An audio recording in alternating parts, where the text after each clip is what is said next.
నమస్కారం ఫ్రెండ్స్. ఈ stock market ప్రపంచంలో చాలా మందికి అవగాహన లేని విషయం ఏమంటే charges are better than your risk. మనం ట్రేడ్ చేసినప్పుడు చార్జెస్ ఉంటాయి కదా, ఆ చార్జెస్ ని తప్పించుకుందాము అని చాలా మంది క్విక్ ట్రేడ్స్ ని, ఆప్షన్స్ ని, ఇంట్రాడేని ఎంచుకుంటారు. మనకు అవగాహన లేని, అంత ఐడియా లేని విషయం ఏమంటే ఈ చార్జెస్ ని తప్పించుకోవడానికి ఎన్నో అవకాశాలు ఉన్నాయి, కానీ రిస్క్ ని తప్పించుకోవడానికి అవకాశాలు చాలా తక్కువ ఉన్నాయి. అసలు స్టాక్ మార్కెట్ 90% రిస్క్ ఫ్రీ. నేను 9వ క్లాస్ నుంచి థర్డ్ పార్టీ అకౌంట్స్ లో మేజర్ అయిన తర్వాత నా సొంత అకౌంట్ లో ట్రేడ్ చేసిన అనుభవంతో మీకు చెప్తున్నా. నేను అరాకొర సందర్భంలో తప్ప ఎప్పుడు ఆప్షన్స్, ఫ్యూచర్స్ లో ట్రేడ్ చేయలేదు, చేయబోను కూడా. కష్టపడి సంపాదించిన డబ్బు కన్నా, బ్యాంకు వడ్డీ కన్నా మనకు దానికన్నా ఎక్కువ వస్తుంటే సంతోషపడాలి. కానీ చాలా మంది కష్టపడి సంపాదించిన డబ్బు లేదా వంశపారంపర్యంగా వచ్చిన ఆస్తులు కుదవపెట్టి అమ్మి ఆ సొమ్మును స్టాక్ మార్కెట్లో, అది కూడా ఆప్షన్ ట్రేడ్స్ లో పెడతారు. నాకు సుమారు 30 ఏళ్ల అనుభవం ఉన్న నేను స్టాక్ మార్కెట్ వైపు ఎన్నడూ నా దృష్టిని మరల్చలేదు. అంటే ఈ ఆప్షన్ ట్రేడింగ్ వైపు, ఫ్యూచర్ వైపు నాకు పూర్తి అవగాహన ఉన్న, కమాడిటీస్ అంటే ఏమి తెలిసినా,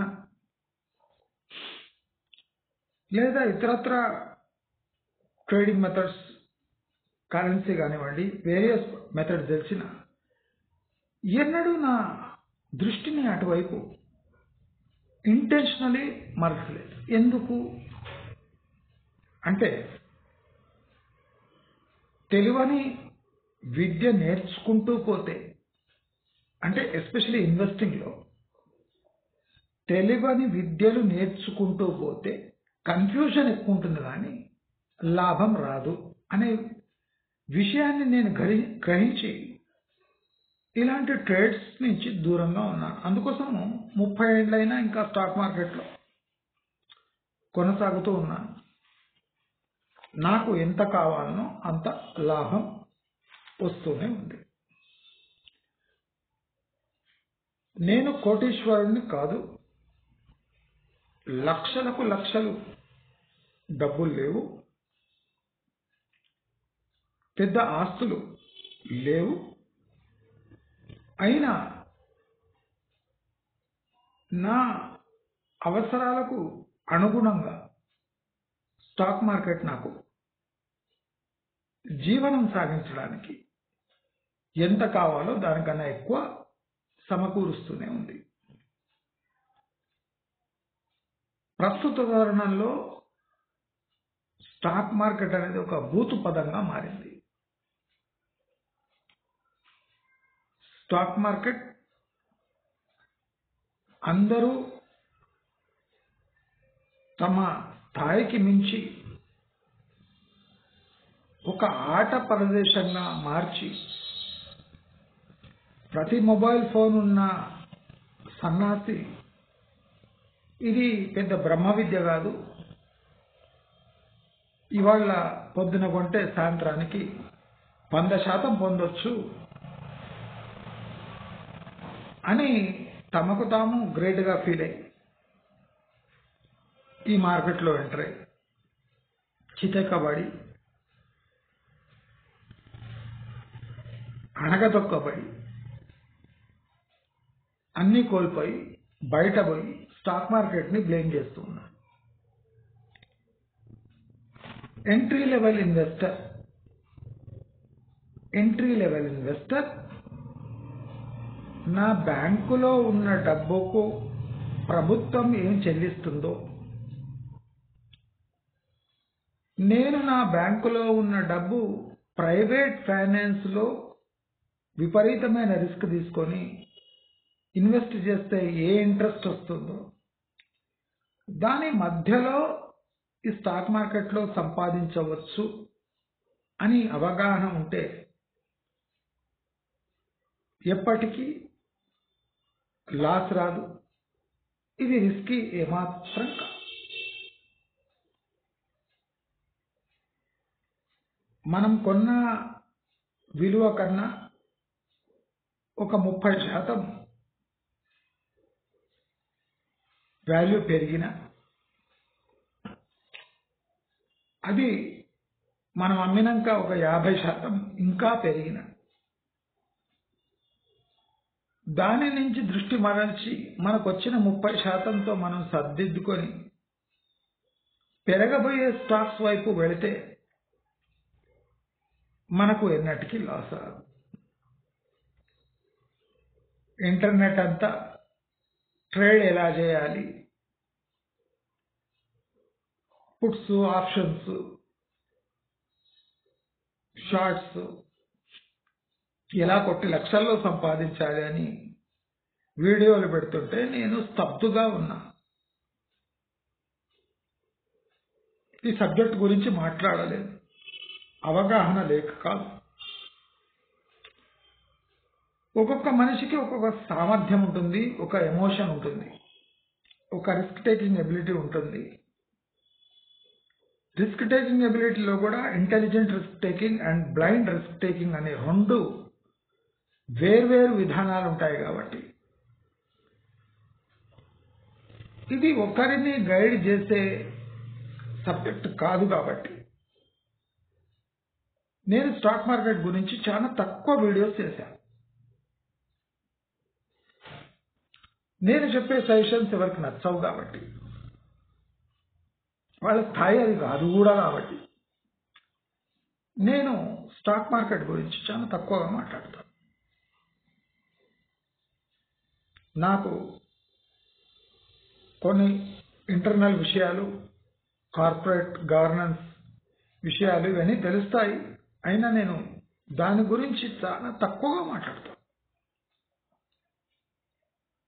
ఎందుకంటే నేను మాట్లాడే స్థాయి, ఆ వింటున్న వ్యక్తి అవగాహన స్థాయి 2 మ్యాచ్ కాదు. కాబట్టి సాధారణ సబ్జెక్ట్స్ పై నేను చాలా మటుకు మాట్లాడుతూ ఉంటాను. నేను ప్రస్తుత తరుణంలో సెబీ రూల్స్ మారుస్తూనే ఉంది.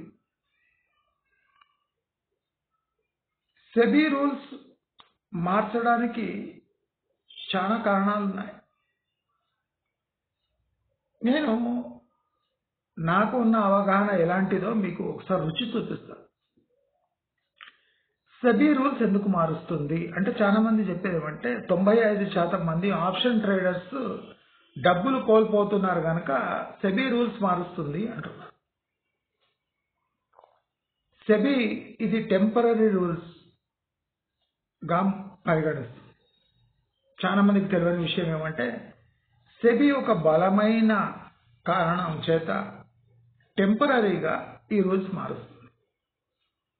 ఇన్వెస్టర్స్ 90% నష్టపోయేది 2-3 దశాబ్దాలుగా జరుగుతుంది, 2 దశాబ్దాలుగా జరుగుతుంది. కానీ సడన్ గా సెబీ లేచి రూల్స్ మార్చడం మనం జనరల్ చూడం. ఒక చోట ఆప్షన్స్ ట్రేడ్ చేసి జనాలు డబ్బులు కోల్పోతుంటే ఇంకో వైపు సెబీ అదే నెపం వేసి రూల్స్ చేంజ్ చేసి ఆప్షన్స్ ని బీభత్సంగా మారిస్తే గవర్నమెంట్కే రెవెన్యూ లాస్ అని తెలిసి కూడా ఎందుకు చేస్తున్నారు? చాలా మందికి అవగాహన లేని సన్నాసులు పెద్ద పెద్ద యూట్యూబ్ వీడియో చేసి స్టాక్ మార్కెట్ పై పెద్ద అవగాహన ఉన్నట్టు వాగుతున్నారు. ప్రాక్టికలీ ఇప్పుడు ఐపీఓస్ వేల కోట్ల రూపాయలు మార్కెట్ నుంచి సేకరిస్తున్నాయి. ఐపీఓలు వేల కోట్లు సేకరించాలి అంటే ప్రజల దగ్గర డబ్బు ఉండాలి. ఎవరి దగ్గర ఉండాలి? ప్రజలంటే ఇన్వెస్టర్స్ దగ్గర డబ్బు ఉండాలి.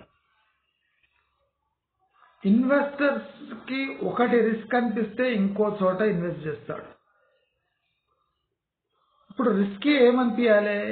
ఫ్యూచర్ అండ్ ఆప్షన్ అనిపించాలి. సేఫ్ ఏమనిపించాలి? ఐపీఓ అనిపించాలి.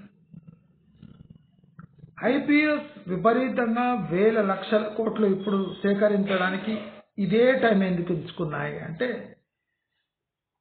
సెబీ ఒక చోట టైట్ చేస్తే ఒక చోట ఈజీగా ఐపీఓస్ సబ్స్క్రైబ్ అవుతాయి. మనం గత కాలంలో చూస్తే కొన్ని ఐపీఓలు చితకనబడ్డాయి. ఎందుకు అంటే పబ్లిక్ కొంటుందో లేదో అసలు అవగాహన ఉన్న పబ్లిక్ అయితే ఇన్వెస్ట్ చేయదు గివెన్ టైంలో. అంటే ఇలాంటి రిస్క్ చాలా పెరిగిపోయినాయి ఐపీఓ. అది ఐపీఓ సైజెస్ చాలా పెద్దగా ఉన్నాయి. ఈ ఐపీఓ వచ్చినా సబ్స్క్రైబ్ అయ్యేది కష్టం ఇలాంటి క్లైమేట్లో. ఇప్పుడు ఇలాంటి క్లైమేట్లో ఎలా సబ్స్క్రైబ్ చేసుకోవాలి అంటే ఇంకో చోట టైట్ చేయాలి. అక్కడ టైట్ అయితే ఐపీఓ సక్సెస్ అవుతాయి. మీరు చూడండి, ఐపీఎస్ కొద్దిగా చల్లబడ్డాక సెబీ కూడా తన స్టాన్స్ మార్చి ఇన్వెస్టర్స్ కి సేఫ్ ఎన్వైరన్మెంట్ ఇస్తున్నాము, మళ్ళీ ఎఫ్ఎండ్ఓలో చేంజెస్ తెచ్చాము, మా పనే అది, మేమెప్పుడు ఒక కన్ను వేసి ఉంటాము, సిచ్యువేషన్ కరెక్ట్గా ఉండగానే మేము మళ్ళీ రూల్స్ మారుస్తున్నాము అని మార్చేస్తాం. స్టాక్ మార్కెట్లో అవగాహన ఉన్న వెధవ, అవగాహన లేని వెధవ, అవగాహన ఉన్న వెధవ ఎందుకంటున్నా అంటే తన అవగాహన ఉన్న 10 మందిని ఊచి ఆ రిస్క్లోకి లాగుతున్నాడు. అవగాహన లేని వెధవ అంటే ఇన్వెస్టర్, వాడికి ఏం తెలియదు కానీ వాడికి బాగా బుర్ర ఉన్నట్టు ఫీల్ అవుతున్నాడు. ఇద్దరు తప్పే. కనుక ఈ స్టాక్ మార్కెట్ ఎప్పుడు ఎవరికి సహకరిస్తుందంటే షేర్స్ కొని ఆ రోజు అమ్మగలగలేకపోతే డీమ్యాట్లో వేసుకొని రేపు ఎల్లుండి ఒక నెల తర్వాత, 3 నెలల తర్వాత, 6 నెలల తర్వాత, సంవత్సరం తర్వాత అమ్ముకునే వాళ్లకు ఎప్పుడూ సహకారం అందిస్తూనే ఉంటుంది. స్టాక్ మార్కెట్ ఉన్నది వీళ్ల కోసం. ఎఫ్ఎండ్ఓ ఆప్షన్స్ ట్రేడింగ్ ఉన్నది ప్రభుత్వ రెవెన్యూ కోసం. చాలా మంది తెలియక, ఓపిక లేక, డబ్బు లేక ఆశపడి స్టాక్ మార్కెట్లో వచ్చి దాన్ని పిండి దాన్ని లాభం పొందుదామని వచ్చిన వాళ్ళంతా 95% మటుమాయం అయిపోయి స్టాక్ మార్కెట్ని బ్లేమ్ చేయడం, హెచ్ఎన్ఐలను బ్లేమ్ చేయడం, ఫారిన్ ఇన్స్టిట్యూషన్స్ బ్లేమ్ చేయడం జరుగుతుంటుంది. మన స్థాయి కానీ ట్రేడ్స్ తీసుకొని మనకు డబ్బు లేని మార్జిన్స్ తీసుకొని ట్రేడ్ చేసి జీరో అవ్వడం కన్నా క్యాష్లో కొని ఒక 10,000కు నెలకు 300 వచ్చినా అది బ్యాంకు వడ్డీ కన్నా ఎక్కువ అని గ్రహించి స్టాక్ మార్కెట్లో నిలిచే వాళ్ళకే స్టాక్ మార్కెట్ అండగా నిలుస్తుంది. దీర్ఘకాలికంగా మనం అక్కడ మనుగడ సాగించే ఛాన్సెస్ ఉంది. కనుక ఇప్పుడైనా మేల్కోండి. నేను రాబోయే రోజుల్లో స్టాక్ మార్కెట్ గురించి, స్టాక్స్ గురించి ప్రైజింగ్ పక్కకు పెట్టి అసలు స్టాక్ మార్కెట్లో కంపెనీలు, కంపెనీల తీరుతనలు గురించి మీకు అవగాహన కల్పించే కార్యక్రమం చేపడతాను. ఎందుకంటే ఇప్పుడు అంతా బాగా బూస్ట్ తాగిన వాళ్ళంతా చల్లబడ్డారు. బాగా వాగేవాళ్ళు, అవగాహన లేకున్నా వాగేవాళ్ళంతా అర్థమైపోయిన సిచ్యువేషన్ వాళ్ళకు. కనుక ఇప్పుడు మనము ఏ లెవెల్లో ఇన్వెస్టర్స్ని అవేర్నెస్ తెప్పియాలనో అలా తెప్పియడానికి పూర్తి ప్రయత్నాన్ని నేను చేస్తాను. మీకు అవగాహన తెప్పించగలను అని కాన్ఫిడెన్స్తో. నమస్కారం.